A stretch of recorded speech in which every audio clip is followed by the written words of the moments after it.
Hello and welcome to Jackson's Job. This is the place where things can and often go wrong while baking. You'll see how to fix recipes when they go upside down and how to avoid those common mistakes.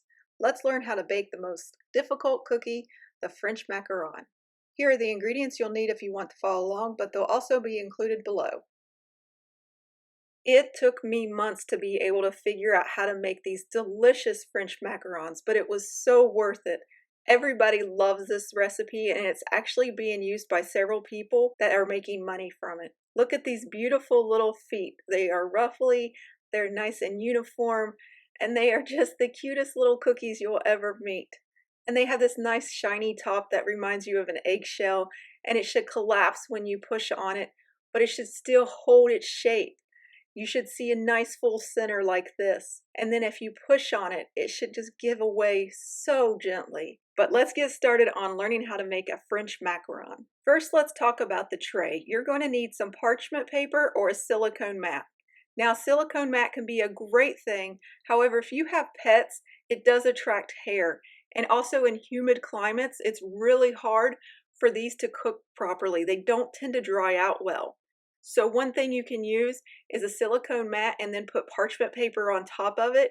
And then you get the nice circle that you can have the pattern, and then they dry out well if it is a humid environment. The next option obviously is to just use parchment paper. The next most important thing you can have is a scale. You really want to weigh your ingredients. Then you need a piping tip. I recommend a number 12 round piping tip.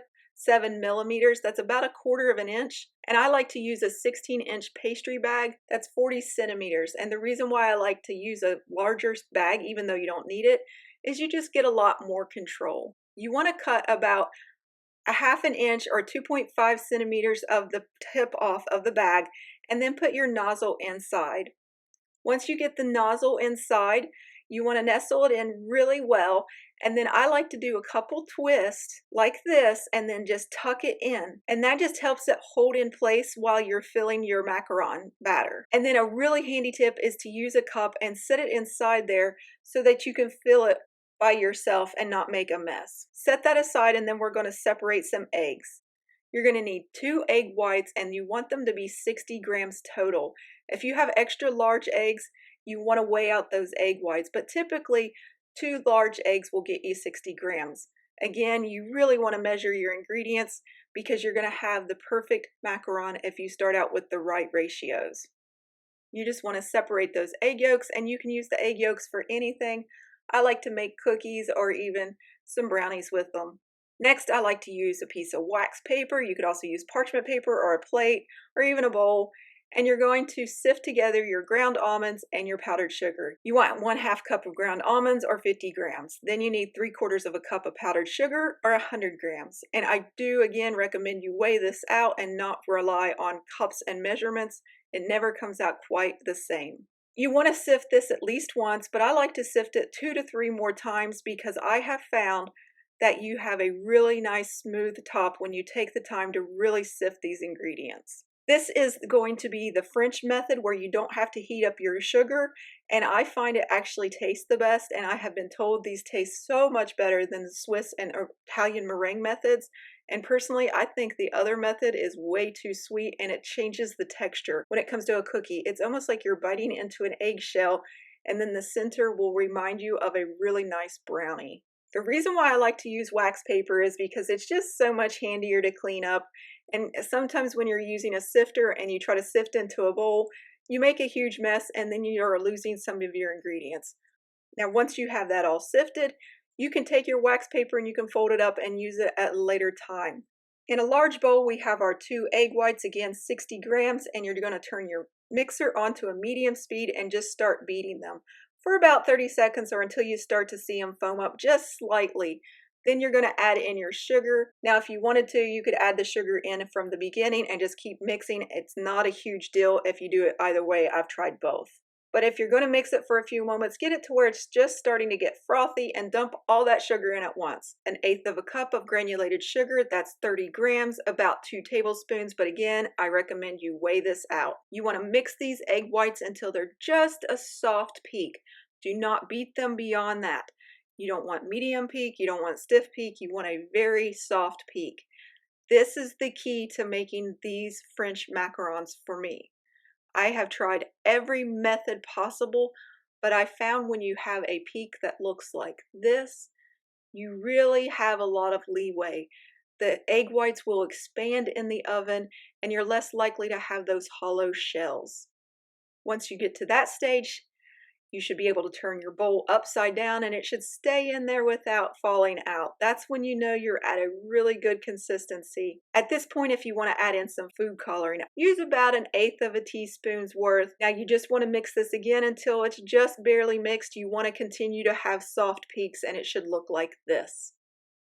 Now for the macaronage, we're going to dump in all of that powdered sugar and almond mixture from earlier, and we're going to just start folding it in. Go around the outside and through the middle. Every once in a while, flip that batter into the inside. It will not want to absorb at first and it will be really sticky and you're going to wonder what in the world is going on. Just continue to do this and do it slowly. I'm not going to cut out any of this footage so you can really see how to macaronage. You want to just continue to go around the outside and through the middle, every once in a while scraping off that spatula. It should start to really absorb that powdered sugar and almond mixture. And again, if you need to, just scrape off some of that excess and fold it back into the batter. It will start to take on a glossy type appearance, and then the batter will start to fall off the spoon but not ribbon. You're getting close. At this point, you want to slow down and start checking it after every fold or two.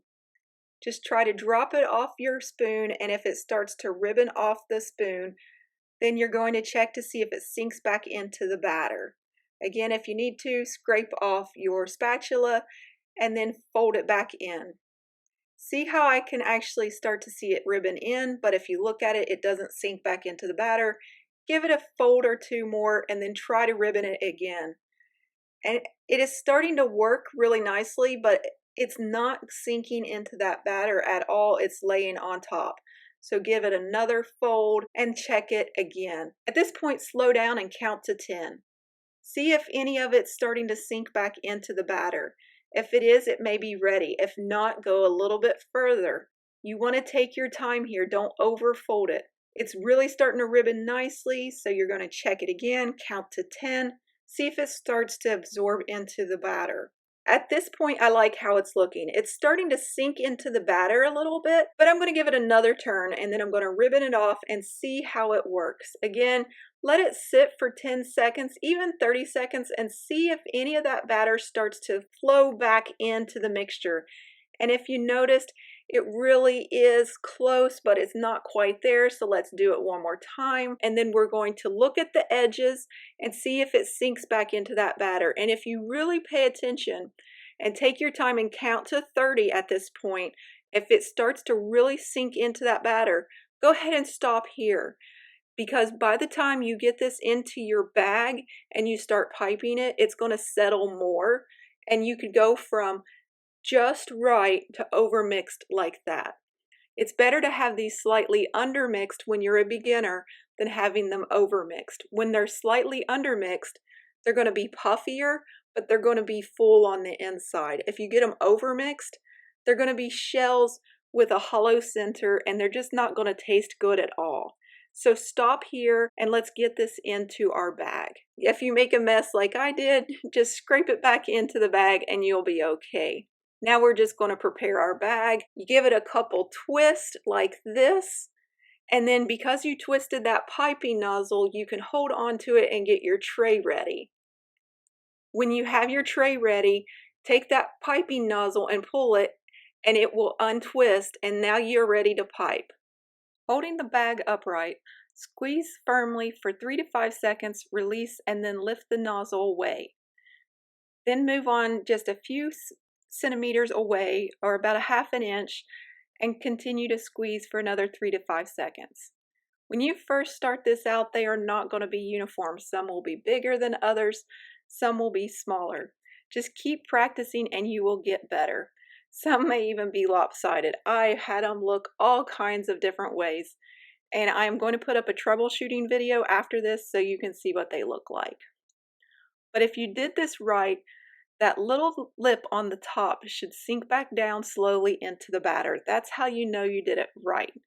Now, if that little lip does not sink back into the batter, that means they're just slightly undermixed, and that's not a huge deal. What you could do is you could tap the bottom of the tray a couple times and settle it, but I recommend you leave it as it is and bake them so you can see what they look like. They will actually be pretty full and they will be wonderful. If you tap the bottom of the tray, you can actually deflate that batter and make them hollow. So next time, just mix it a little bit more and you will get the hang of it.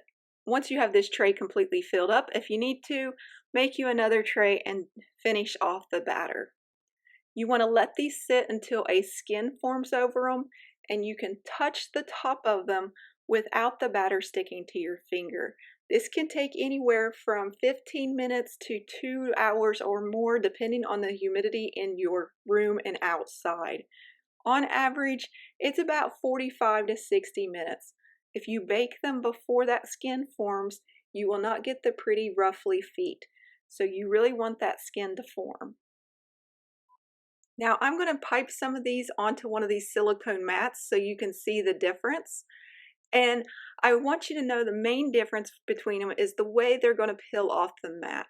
Again, if you have a very humid climate, these silicone mats aren't ideal because they don't always dry well, and also not all silicone mats are created equal.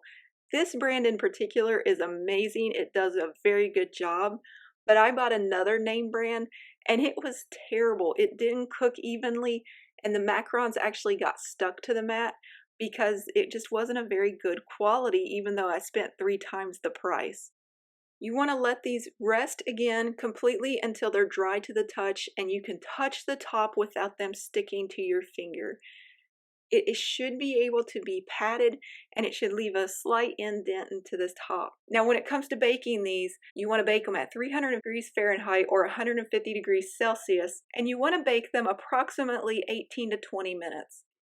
Once they're fully baked, they should look like this. Now the ones on the silicone mat, they have a really nice uniform appearance, and if they are baked well, they should just peel right off that mat and they should have a really nice smooth surface. I do find that is the advantage of the silicone mat, but again, it depends on which kind you use. Some are better than others, so do be prepared to do some trial and error with these mats. Now the ones on the parchment paper, they will sometimes stick to the parchment paper and they won't be as pretty on the bottom, but the bottom is on the inside anyway, so nobody matters. As long as those feet are pretty and they're uniform in size and you have those nice little ruffled feet, everything works well in the world. Let's make a basic buttercream. We're going to use a 1/4 cup of softened butter, 56 grams, and we're going to beat that until it's nice and smooth, and then we're going to start putting in some powdered sugar. We're going to use 3/4 of a cup of powdered sugar or 100 grams, and you want to add it in a little bit at a time or it will become gritty and grainy. If you add it in a teaspoon at a time, it'll be a really smooth buttercream. And then you can add in some extract. Any flavoring is fine. A 1/2 teaspoon of vanilla extract is what I'm using, 2.5 milliliters. If you want to loosen this up a little bit, you can add a teaspoon of milk, that's 5 milliliters. To make this easier for you to put into the cookies, I recommend using another piping bag and then use the same piping tip as before, the number 12, 7 millimeters or about 1/4 inch. You can actually wash out these bags and dry them. They usually hold up pretty well. You want just a little bit of buttercream, and when you push on it, it shouldn't ooze out on the sides. It should stay within the cookie like this. Look at this beautiful macaron. It's nice and full, and this is the most delicious macaron you'll ever eat. Let's see what Maggie thinks about this recipe. We have nicknamed her Macaron Maggie because she is absolutely obsessed with macarons. She loves them more than life itself, I think. Even Raymond loves them. And Jackson comes up for a little bit as well. I hope you enjoyed this recipe. If you need some more help, I'm going to be posting up a troubleshooting video that should help a little bit more, but also feel free to comment and ask questions. I'm always happy to help you try to learn how to make this world's most difficult cookie. It took me 6 months to do it, but I have taught people how to do it in just 1 try. I hope you enjoyed this recipe. Thank you for visiting, and as always, happy baking.